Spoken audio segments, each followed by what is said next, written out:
Hello, मैं हूँ advocate Alok Kumar. आप देख रहे हैं हमारे YouTube channel easy way of learning. आज हम आपको एक बहुत ही इम्पोर्टेंट एप्लीकेशन के बारे में चर्चा करने आए हैं, जो है ई कोर्ट सर्विसेज।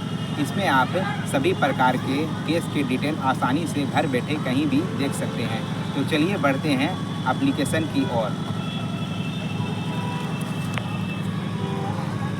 ये देखिए, ये है ई कोर्ट सर्विसेज। ये मैंने आपको ई कोर्ट सर्विसेज लिखने से प्ले स्टोर में ओपन हो जाएगी। प्ले स्टोर में ओपन करने के बाद मैंने ऑटोमेटिक पहले से ही डाउनलोड करके रखा है। यहाँ पर जाकर के मैं ओपन करता हूँ। ओपन करने के बाद आप देखेंगे कि CNR case detail call list और माय केसेस है। तो आप सबसे पहले CNR नंबर में क्लिक कीजिएगा। अगर CNR नंबर में आप क्लिक करते हैं तो यहाँ अगर आपके पास CNR नंबर उपलब्ध है तो CNR नंबर डालते के साथ आपका केस स्टेटस ओपन हो जाएगी। तो और फिर दूसरा चरण में हम बढ़ते हैं केस स्टेटस।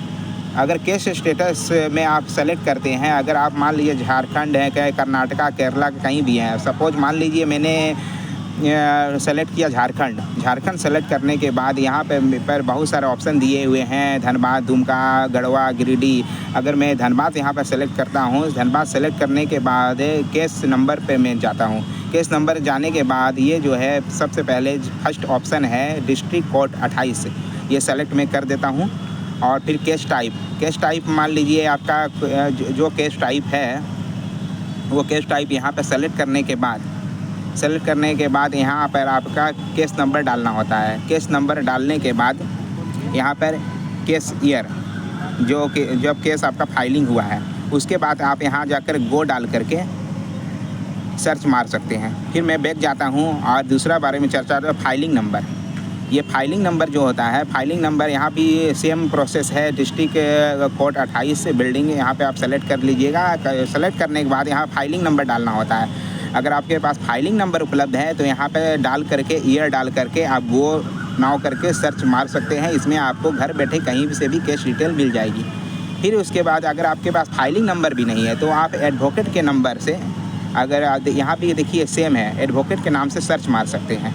यहाँ भी सेम प्रोसेस है। यहाँ पर आप district court 28 court building search मारने के बाद आप यहाँ पे एडवोकेट नाम सर्च करिएगा। यहाँ पे एडवोकेट डालिएगा, एडवोकेट नेम यहाँ पे डालिएगा। एडवोकेट डालने के बाद यहाँ पे जो है गो नाउ कीजिएगा तो आपके केस डिटेल आ जाएगी। ये तीसरा चरण मैंने आपको बताया। अगर एडवोकेट के नाम भी अगर आपको पता नहीं है तो यहाँ जाकर केस टाइप में आप जाइएगा। केस टाइप में यहाँ पर ऑप्शन में सेलेक्ट कीजिएगा डिस्ट्रिक्ट कोर्ट 28 कोर्ट। सेलेक्ट करने के बाद केस टाइप में जाइएगा। केस टाइप में जाने के बाद किस टाइप का केस आपका CP है कि क्रिमिनल है, तो ये डालने के बाद आपका ईयर यहाँ पे डालिएगा। और यहाँ पर ईयर डालने के बाद यहाँ पे पेंडिंग डाल करके आप गो नाउ कीजिएगा। गो नाउ डालने के बाद आपका ओपन हो जाएगी। ये आपको मैंने चौथा चरण बताया। अगर ये चारों में से अगर आपके पास कुछ पता नहीं है तो आइए पार्टी नेम पर जाइए। पार्टी नेम में जाने के बाद यहाँ भी district court 28 court building select करने के बाद यहाँ पर जो है आपको पिटिशनर नाम डालिएगा। पिटिशनर नेम डालने के बाद यहाँ पर रजिस्ट्रेशन ईयर डाल दीजिएगा जब केस आपका फाइलिंग हुआ था, और यहाँ गो नाउ कीजिएगा। गो नाउ के बाद क्या करने के बाद आपका केस स्टेटस ओपनली खुल जाएगी। फिर उसके बाद आपको FIR नंबर, मान लीजिए आपके पास कुछ डिटेल नहीं है, FIR नंबर है तो किस पुलिस स्टेशन का है यहाँ पर सेलेक्ट कर लीजिएगा, डाल दीजिएगा। FIR नंबर डाल दीजिए, ईयर डाल दीजिएगा कब FIR हुआ है, गो नाउ कीजिएगा तो केस स्टेटस आपका ईजिली ओपन हो जाएगी। फिर उसके बाद अगर मान लीजिए आपका ये 5 या 6 में से कोई भी नहीं है तो एक्ट डाल करके भी आप मार के सर्च कर सकते हैं। सर्च एक्ट डालिएगा, एक्ट टाइप डालिएगा, अंडर सेक्शन डालिएगा और ये कर दीजिएगा तो जितने सारे केसेस हैं आपके सामने ओपन होके आ जाएंगे। तो ये सब चरण मैंने आपको बताया है। और अगर मान लीजिए कहीं कोई थाने में आपका FIR हो चुका है, अगर आपको जानना है घर बैठे, तो प्री ट्रायल एप्लीकेशन यहाँ पर आपको दिया गया है। तो प्री ट्रायल एप्लीकेशन यहाँ पर मैंने इन किया। और प्री ट्रायल एप्लीकेशन में पुट करने के बाद मैंने पुलिस स्टेशन, यहाँ पे पुलिस स्टेशन सेलेक्ट कर लीजिएगा। मान लिया आपका धनबाद, गोविंदपुर, जामताड़ा कहीं के भी हैं, गोविंदपुर के हैं, कहीं के भी पुलिस स्टेशन है। यहाँ पुलिस स्टेशन सेलेक्ट करने के बाद FIR टाइप सेलेक्ट कीजिएगा। FIR टाइप सेलेक्ट करने के बाद FIR नंबर यहाँ पर डालना होता है। नंबर डालने ईयर डालने के बाद आप गो में जाइएगा तो ऑटोमेटिक आपका जहाँ का FIR है ओपन होके आ जाएगा। ये सब मैंने आपको जानकारी दी है, बहुत ही इम्पोर्टेंट जानकारी है। और फिर उसके बाद ये हो गया काउज लिस्ट।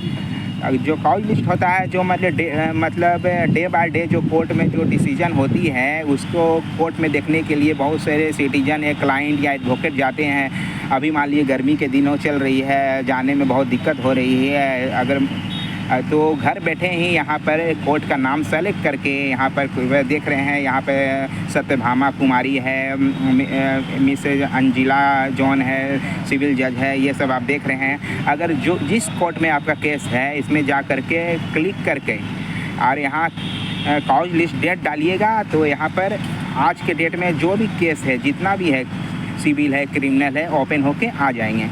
और ये सब ऑप्शन के बाद मैं आपको एक और चीज़ बताने वाला हूँ। यहाँ जो माई केसेस है, मान लीजिए आप कोई केस सर्च कर लिए हैं, सर्च करने के बाद आपको रिमेंबर उसको रखना चाहते हैं तो माई केसेस जा कर के यहाँ पर सेव कर लीजिएगा। सेव करने के बाद क्या होगा कि आप कभी भी जा कर के माई केसेस में जा कर के आपका डायरेक्टरी टाइप का रहेगी और आप इसमें आसानी से देख पाएंगे। तो ये थी इम्पोर्टेंट जानकारी ई कोर्ट सर्विसेज रिलेटेड। ये सर्विसेज से आप घर बैठे कहीं भी आप सर्च मार के देख सकते हैं, जिससे आपको बहुत ही सुविधा होगी। तो ये थी इम्पोर्टेंट जानकारी लॉ से रिलेटेड एप्लीकेशन की जो मैंने आपको दी। तो उम्मीद करता हूँ ये जो है डिटेल आपको समझ में आई होगी। इस तरह से इम्पोर्टेंट एप्लीकेशन और लॉ से रिलेटेड टॉपिक के लिए बने रहें हमारे YouTube चैनल में इजी वे ऑफ लर्निंग। धन्यवाद।